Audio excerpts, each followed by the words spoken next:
નમસ્કાર વિદ્યાર્થી મિત્રો, online education by Dave sir YouTube ચેનલમાં આપ સર્વે વિદ્યાર્થીઓનું હાર્દિક સ્વાગત છે।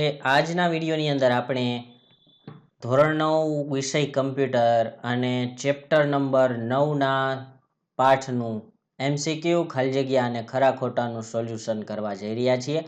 આ અગાઉ આપણે 1 થી 8ના તમામ પાઠનું સોલ્યુશન કરી દીધેલું છે। હજુ સુધી તમે એ ન જોયું હોય તો જોઈ લેજો અને અમારી યુટ્યુબ ચેનલ પર નવા હોય તો અમારી યુટ્યુબ ચેનલને સબસ્ક્રાઇબ કરી બાજુમાં આપેલા બેલ આઇકોનને પ્રેસ કરજો। અમે અમારી યુટ્યુબ ચેનલ પરથી તમને સચોટ માર્ગદર્શન મળી રહે એ માટે ખૂબ મહેનત કરી રહ્યા છે વિદ્યાર્થી મિત્રો।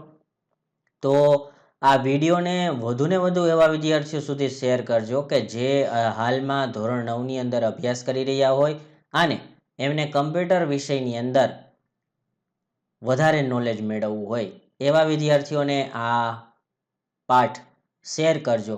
અને તમે કઈ જગ્યાએથી વિડીયો જોઈ રહ્યા છો, કયા જિલ્લામાંથી વિડીયો જોઈ રહ્યા છો એ જરૂરથી તમારા નામ સાથે કમેન્ટ કરી અને જણાવજો, જેથી અમને ખ્યાલ આવે કે અમારી સાથે વિદ્યાર્થીઓ કઈ કઈ જગ્યાએથી કયા કયા જિલ્લાઓમાંથી જોડાઈ રહ્યા છે।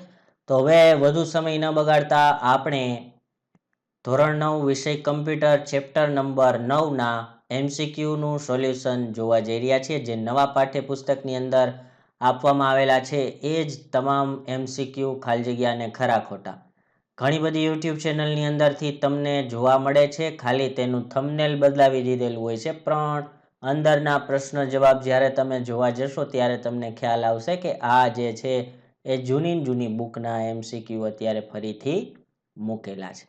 વિદ્યાર્થી મિત્રો, હવે આપણે જોઈએ છીએ ધોરણ 9 વિષય કમ્પ્યુટર પાઠ નંબર 9ના એમસીક્યુનું સોલ્યુશન, જે પાઠનું નામ છે પ્રેઝન્ટેશન સોફ્ટવેરનો પરિચય। આ જે છે એ આપણું 9મું ચેપ્ટર છે। ત્યારબાદ 10મું ચેપ્ટર અને 11મા ચેપ્ટરના એમસીક્યુ પણ આપણે સોલ્વ કરવાના છીએ, જેમાં પહેલો એમસીક્યુ તમને આપી દીધેલો છે કે નીચેનામાંથી કયું પ્રેઝન્ટેશન સોફ્ટવેર છે।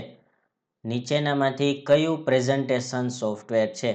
ચાલો, હવે નીચે તમને 4 ઓપ્શન આપી દીધેલા છે કે ઓપ્શનની અંદર તમને શું આપેલું છે કે એમાં તમને આપેલું છે ઇમ્પ્રેસ, રાઇટર, બેઝ અને કેલ્સી। તો આ 4 ઓપ્શન છે, તો પ્રેઝન્ટેશન સોફ્ટવેર આમાંથી કયો છે એ તમારે ડિસાઈડ કરવાનું છે। તો ચાલો હવે આપણે આન્સર તેની અંદર ટીક કરવાનો થશે। એ ઇમ્પ્રેસ જે છે એ આપણું પ્રેઝન્ટેશન સોફ્ટવેર છે, એટલે કે ઓપન ઓફિસ લિબ્રેમાં અહીંયા તમને સમજાવવામાં આવેલું છે। આ પ્રકારના એમસીક્યુની સમજૂતી સાથેનું સોલ્યુશન વિદ્યાર્થી મિત્રો તમને કોઈ યુટ્યુબ ચેનલ પરથી નહીં મળે। એ માત્ર ને માત્ર online education by Dave sir YouTube channel પરથી જ તમને મળશે કે લિબ્રે ઓફિસ ઇમ્પ્રેસ એ પ્રેઝન્ટેશન સોફ્ટવેર છે, જ્યારે વર્ડ જે છે એ વર્ડ પ્રોસેસર એટલે કે લેટર રાઇટિંગ માટે, અને કેલ્સી જે છે એ સ્પ્રેડશીટ તરીકે, મતલબ કે તેની અંદર આપણે માર્કશીટ એવા બધા કોઈ પણ કેલ્ક્યુલેશન કરવા માટે, અને બેઝ જે છે ડેટા બેઝ કે જેની અંદર તમારે રેકોર્ડ સેવ કરવા હોય કોઈ પણ, તો આ બેઝ નામનો સોફ્ટવેર જે છે એ તમારે યુઝ કરવાનો હોય છે। બીજો એમસીક્યુ આપેલો છે કે ઇમ્પ્રેસ વિન્ડોમાં સૌથી ઉપર આવેલા આડા પટ્ટાને શું કહે છે। ચાલો જોઈએ વિદ્યાર્થી મિત્રો, તેની અંદર પહેલું તમને આપી દીધેલું છે status bar, standard tool bar, title bar અને ડ્રોઈંગ ટૂલ બાર। આ રીતના 4 ઓપ્શન તમને આપી દીધેલા છે ઉપર આવેલા આડા પટ્ટાને, એટલે કે અહીંયા તમને હું એક માની લ્યો નોર્મલ ડિઝાઇન ડ્રોઈંગ કરીને દેખાડું છું કે આવી રીતનું તમારે લિબ્રે ઓફિસની અંદર તમને જોવા મળતું હોય। અહીંયા 3 તમને બટન આપી દીધેલા હોય, અહીંયા મેનુ હોય, એના નીચે એક પટ્ટી આપેલી હોય। તો ક્વેશ્ચનની અંદર તમને પૂછવામાં આવેલું છે કે આ આડા પટ્ટાનું નામ શું છે। ચાલો, તો તેનો તમારે જવાબ ટીક કરવાનો થશે સી, તેનું નામ છે ટાઇટલ બાર। આડા પટ્ટાને સૌથી ઉપર આવેલા હોય તેને કહેવામાં આવે છે ટાઇટલ બાર। જોઈએ, ઇમ્પ્રેસ વિન્ડોના સૌથી ઉપર આવેલા આડા પટ્ટાને ટાઇટલ બાર કહેવામાં આવે છે। તેમાં પ્રેઝન્ટેશનનું નામ, સોફ્ટવેરનું નામ, આ બંને વસ્તુ ત્યાં દર્શાવવામાં આવે છે। ત્યારબાદ ત્રીજો એમસીક્યુની અંદર આગળ વધીએ કે કયા ટૂલ બાર પર ન્યૂ, ઓપન અને સેવ ટૂલ બટન આપવામાં આવ્યા છે. ચાલો તેના એમસીક્યુ જોઈએ. સૌથી પહેલું તમને આપેલું છે drawing toolbar, line and filling toolbar, standard tool bar કે પિક્ચર ટૂલ બાર. આ રીતે 3-4 વિકલ્પ તમને આપી દીધેલા છે. તેની અંદર તમારે જવાબ ટીક કરવાનો થશે સી, એટલે કે સ્ટાન્ડર્ડ ટૂલ બારની અંદર તમને ન્યૂ, ઓપન અને સેવના ઓપ્શન જોવા મળે છે. જોઈએ સ્ટાન્ડર્ડ ટૂલ બાર પર ન્યૂ, ઓપન, સેવ જેવા સામાન્ય ઉપયોગના ટૂલ બટનો આપવામાં આવ્યા હોય છે. એટલે કે જ્યાં આપણે આ પ્રકારનું એક નાનકડો વિન્ડો તમને જોવા મળે છે. એટલે આ સ્ટાન્ડર્ડ ટૂલ બાર, આની અંદર તમને એ 3 આઇકોન જોવા મળે છે ન્યૂ, ઓપન, સેવ. એ તમે કસ્ટમાઇઝ પણ કરી શકો છો. ત્યારબાદ પ્રેઝન્ટેશનમાં આવેલ સ્લાઇડના થંબનેલ વ્યૂ કયા વિભાગમાં જોવા મળે છે? Task pane, slide pane, workspace, status bar. ચાલો જોઈએ કે તેની અંદર તમારે ચોથામાં શું વિકલ્પ ટીક કરવાનો થશે. તો તમારે જવાબ ટીક કરવાનો થશે સ્લાઇડ પેન. શેમાં તમને જોવા મળે છે આ બધી વસ્તુ? સ્લાઇડ પેનની અંદર. કારણ કે સ્લાઇડ પેનમાં પ્રેઝન્ટેશનની તમામ સ્લાઇડના થંબનેલ વ્યૂ જોવા મળે છે. 5મા એમસીક્યુની અંદર કઈ પેનલમાં માસ્ટર પેજ, લેઆઉટ અને ટેબલ ડિઝાઇન જેવા પેટા વિભાગ આપવામાં આવ્યા છે? એમસીક્યુ જોઈએ વિદ્યાર્થી મિત્રો. Task pane, slide pane, workspace, status bar. એક લાઇક અને શેર જરૂરથી કરતા રહેજો વિદ્યાર્થી મિત્રો. ખૂબ મહેનતથી વિડીયો બનાવેલા છે. તો કમેન્ટ પણ અચૂકથી કરજો કે આ વિડીયો તમને કેવો લાગી રહ્યો છે અને તમે કયા જિલ્લામાંથી જોઈ રહ્યા છો. 5મા એમસીક્યુની અંદર તમારે જવાબ આવશે ટાસ્ક પેન. શું આવશે વિદ્યાર્થી મિત્રો? Task pane. કારણ કે ટાસ્ક પેનમાં master page, layouts, table design જેવા પેટા વિભાગો ઉપલબ્ધ હોય છે. 6થા એમસીક્યુની અંદર નીચેનામાંથી કયું સ્લાઇડ માસ્ટર પૂર્વ નિર્ધારિત છે? પૂર્વ નિર્ધારિત મતલબ પહેલેથી આવેલું હોય છે. Designed, બોર્ડર્ડ, blank, highlighted. તો આ ચારમાંથી કયું એવું છે કે જે પૂર્વ નિર્ધારિત છે? તેની અંદર તમારે જવાબમાં ટીક કરવાનું થશે સી, એટલે કે બ્લેન્ક જે છે એ પૂર્વ નિર્ધારિત છે. નીચેનામાંથી કયું સ્લાઇડ માસ્ટર પૂર્વ નિર્ધારિત છે? કારણ કે બ્લેન્ક એ લિબ્રે ઓફિસ ઇમ્પ્રેસમાં ઉપલબ્ધ પૂર્વ નિર્ધારિત સ્લાઇડ માસ્ટર કે લેઆઉટ છે. ત્યારબાદ 7મા એમસીક્યુ તરફ આપણે આગળ વધીએ છીએ કે સમય સાથે કરવામાં આવતા વિઝ્યુઅલ ફેરફારોને શું કહે છે? સમય સાથે કરવામાં આવતા વિઝ્યુઅલ ફેરફારને શું કહે છે? જેમ કે ઇમેજ, ઓડિયો, ટેક્સ્ટ, એનિમેશન. આ પ્રકારના 4 તમને ઓપ્શન છે, જેમાંથી 7માની અંદર તમારે ટીક કરવાનું થશે એનિમેશન. એટલે કે તમે ઘણી વખત જોયું હોય તો આ જે છે એ રાઇટિંગ અલગ અલગ ડિઝાઇન ઇફેક્ટ સાથે આવતી હોય છે, તેને એનિમેશન કહેવામાં આવે છે. સમય સાથે કરવામાં આવતા વિઝ્યુઅલ ફેરફારોને એનિમેશન કહેવામાં આવે છે. 8મો એમસીક્યુ પ્રેઝન્ટેશનમાં એક સ્લાઇડ પછી બીજી સ્લાઇડ રજૂ કરવામાં આવે ત્યારે દર્શાવવામાં આવતી વિઝ્યુઅલ અસરને શું કહે છે? એટલે કે એક સ્લાઇડ પછી બીજી સ્લાઇડ આવે ત્યારે એને શું કહેવામાં આવે છે, જે અલગ અલગ એનિમેશન અથવા વિઝ્યુઅલ સાથે આવે છે?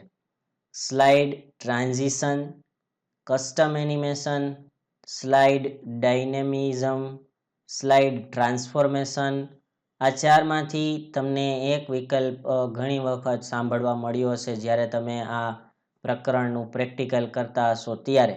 તો 8માની અંદર તમારે જવાબ ટીક કરવાનો થશે એ સ્લાઇડ ટ્રાન્ઝિશન. એટલે કે બે સ્લાઇડ જ્યારે ચેન્જ થાય છે ત્યારે વચ્ચે આપણે કયા પ્રકારનું એનિમેશન રાખેલું છે એને કહેવામાં આવે છે સ્લાઇડ ટ્રાન્ઝિશન.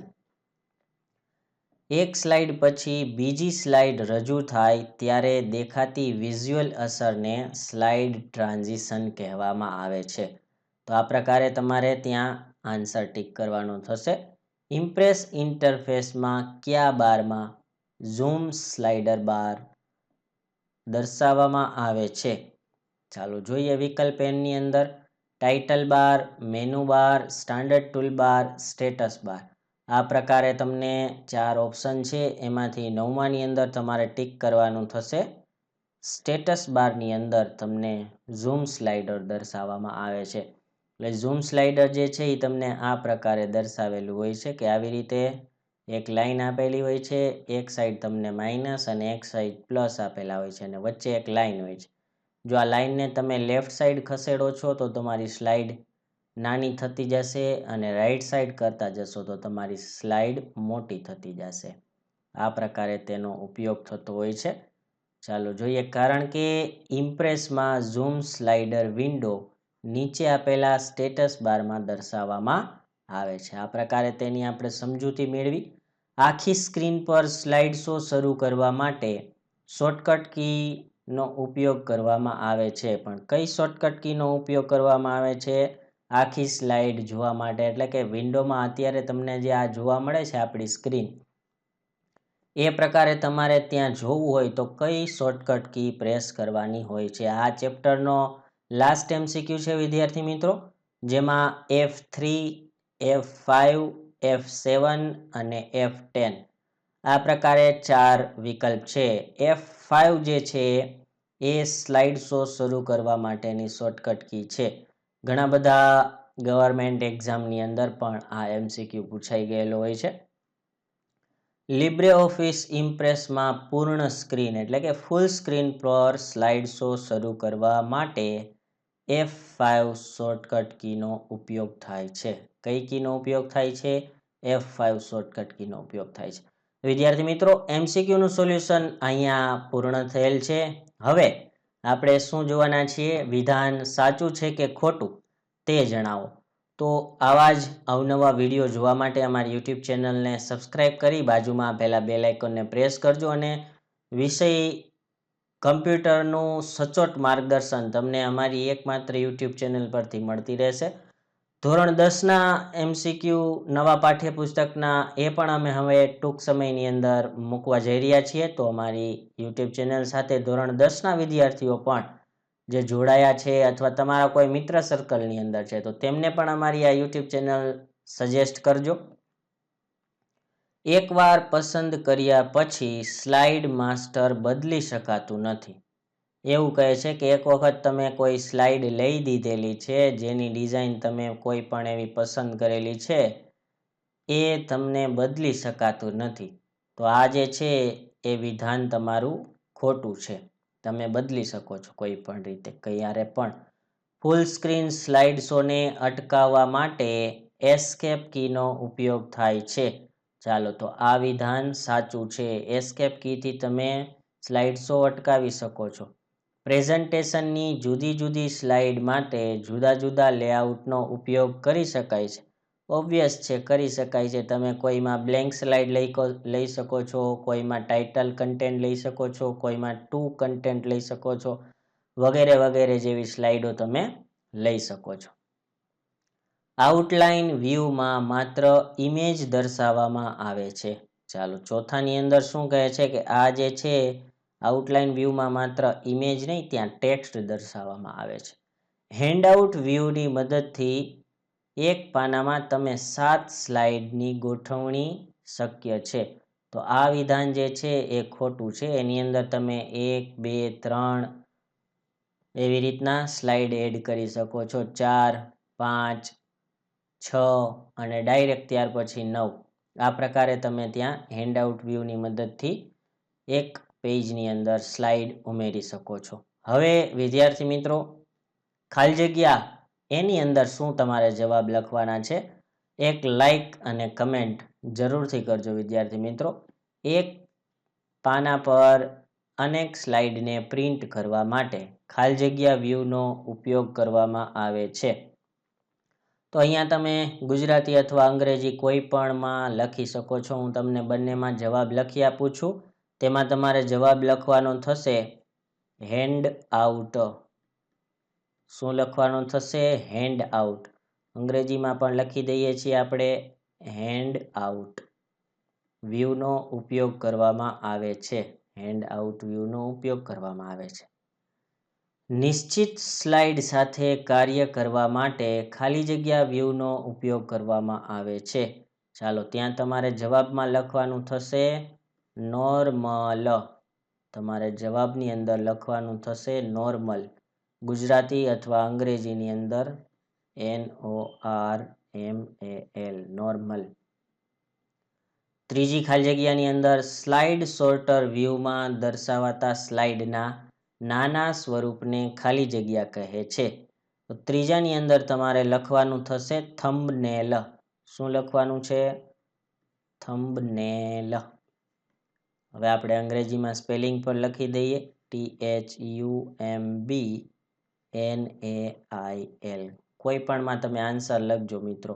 તમને સ્પેલિંગ આવડતા હોય તો ખાસ કરીને કમ્પ્યુટર વિષય છે તો તમે અંગ્રેજીની અંદર જ લખો એવો મારો આગ્રહ છે. સ્લાઇડ સાથે અંગત નોંધ ઉમેરવા માટે ખાલી જગ્યા વ્યૂનો ઉપયોગ કરવામાં આવે છે. Notes page. શેનો ઉપયોગ કરવામાં આવે છે? Notes page. NOTESPAGE. જેની અંદર તમે કોઈ નોંધ લખી શકો છો. એ નોંધ જ્યારે તમે પ્રેઝન્ટેશન આપવા માટે જાઓ છો ત્યારે એ પહેલાં તમે તે વાંચી શકો છો, જેથી કરીને તમને ખ્યાલ આવે કે આ સ્લાઇડની અંદર મારે શું બોલવાનું હોય છે. પાંચમી અને આ ચેપ્ટરની લાસ્ટ ખાલી જગ્યા. ત્યારબાદ શું કહે છે આપણે? સ્લાઇડ શો અટકાવવા માટે ખાલી જગ્યા કીનો ઉપયોગ કરવામાં આવે છે. વિદ્યાર્થી મિત્રો, આ તો MCQની અંદર પણ આપણને આપી દીધેલું હતું. તેની અંદર તમારે જવાબ લખવાનો થશે ESC. આ જે છે એનું પૂરું નામ આપણે અહીંયા તમને લખી દઈએ છીએ એસ્કેપ. શું લખવાનું છે? ESCAPE escape. જેનાથી તમે સ્લાઇડ શો જે ચાલુ હોય છે તેને તમે અટકાવી શકો છો. જે પ્રેઝન્ટેશનની સ્લાઇડ પર તમે પહોંચ્યા હોય ત્યાંથી તમારું પ્રેઝન્ટેશન અટકી જાય છે. તો વિદ્યાર્થી મિત્રો, આ હતું આપણે ધોરણ 9 વિષય કમ્પ્યુટર ચેપ્ટર નંબર 9ના MCQનું સોલ્યુશન. આવા જ નવા વિડીયોની અપડેટ્સ જોવા માટે અમારી YouTube ચેનલ સાથે જોડાયેલા રહેજો. હવે એક ખાસ અગત્યની જાહેરાત, જે આપણે કમ્પ્યુટર વિષય જ અત્યારે સોલ્વ કરી રહ્યા છીએ, તો અમુક વિદ્યાર્થીઓને માઇક્રોસોફ્ટ વર્ડને બિલકુલ પાયાથી લઈ અને પ્રો લેવલ સુધી શીખવા માટેની અમારી ચેનલ, જે બીજી ચેનલ છે તેમની અંદર અમે એક ક્રેશ કોર્સ લોન્ચ કરી રહ્યો છે કે જેનું નામ રાખેલું છે ઝીરો ટુ હીરો કોર્સ. આ કોર્સની અંદર તમને માઇક્રોસોફ્ટ વર્ડના તમામ મેનુ અને બધી જ એક્સરસાઇઝને પ્રેક્ટિકલ સાથે સમજાવવામાં આવેલી છે, અને એ પણ શોર્ટકટ કી સાથે.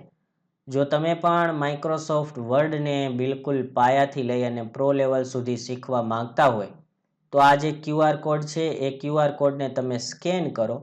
સ્કેન કરી અને તમારે આ પેમેન્ટ આપવાનું રહેશે, અને પેમેન્ટનો સ્ક્રીનશોટ તમે અમારા મોબાઈલ નંબર પર શેર કરી દેજો, જેથી અમારી ટીમ જે છે એ તમને ઝીરો ટુ હીરો કોર્સની તમામ પ્રકારની લિંક અહીંથી અમારા તરફથી તમને પ્રોવાઈડ કરવામાં આવશે, જેથી તમે ઘરે બેઠા અભ્યાસ કરી શકો છો. અને કોઈ પણ ક્વેરી હોય તો તમે અમારા આ નંબર પર સંપર્ક કરી શકો છો. તો વિદ્યાર્થી મિત્રો, આશા છે કે આ વિડીયો તમને ગમ્યો હશે. તો લાઈક, શેર અને કમેન્ટ જરૂરથી કરજો. આવજો વિદ્યાર્થી મિત્રો.